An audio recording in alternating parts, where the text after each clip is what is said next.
Hi, I'm Dusty Gibbs with Gibbs Garden Center, and today we're going to be showing you exactly how it is that we plant this mixed hanging basket you see here in front of you. Now I've got me a 16-inch Ostrom cocoa moss hanging basket. I've already got my backdoor potting soil in it, and I've got it a couple inches below the surface because we're going to be adding a good bit of dirt back with the plants that we use here. And when you get done, you're going to want that dirt to be about an inch below the top of that pot. That way you can water it good and that water works down through the dirt instead of just shedding off with the dirt level being all the way up at the very top. Also, it's always a good idea to have your container here next to you. That way if you've got too much dirt in here, you can always take some and put it in that container. The first thing we're going to do is we're going to put in an ounce of the premium bedding plant food by Fertilome. Now we don't want to leave that right on the surface. We want to mix that in, incorporate that down into the soil. Now we're going to be using 6 plants for this recipe. We're going to be using 2 of the really red super petunias, and we're going to have them directly across from one another in that pot. We're going to be using 2 of the super petunia honey. Again, we're going to have them directly across from each other in the pot. And then we're also going to be using 2 of the tropical sunrise super bells. And again, have them directly across from each other in that pot. Now all these plants here are pretty compact, so we're not really going to have to cut anything back. Pretty much just plant them just directly across from one another. Now when you plant these, you're going to want the top level of your dirt here to be about level with the top of the soil. You don't want to just get it way down in there and put a bunch of dirt up around the plant, or that be sticking out a long ways. You want to kind of get it down in there to where it's about an inch below the surface of the top of that pot, and bring your dirt level up to it. And like I said, we got 3 different plants here, 2 of each variety, and we're going to put them directly across from each other in that container.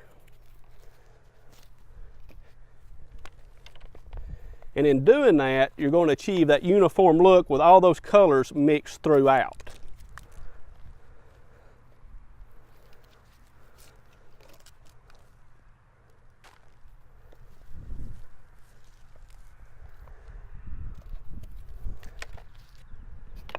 And if you just keep the top of these plants you're putting in, the top of that root ball about an inch below that surface, if your dirt don't come quite up on them, that's fine. We can always add a little back when you get them finished.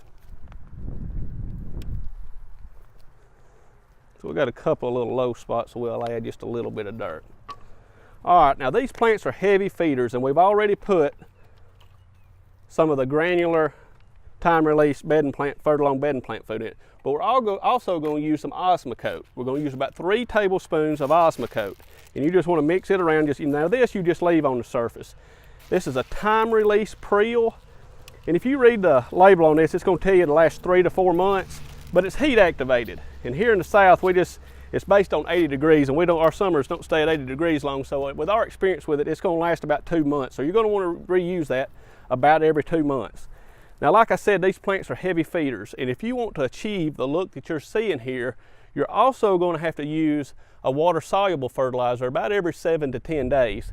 Pretty much all we got left to do now is to water it in and put our hanger on it. Now make sure and keep up with your tags, because that's going to be a reference point for you. So if you've got something in here that you really did like or something you didn't like, you'll still have your tags, and you can look at it, and then you'll know what you had in it and what you want to use or don't want to use. And make sure to stick those down in there pretty deep so you don't lose them.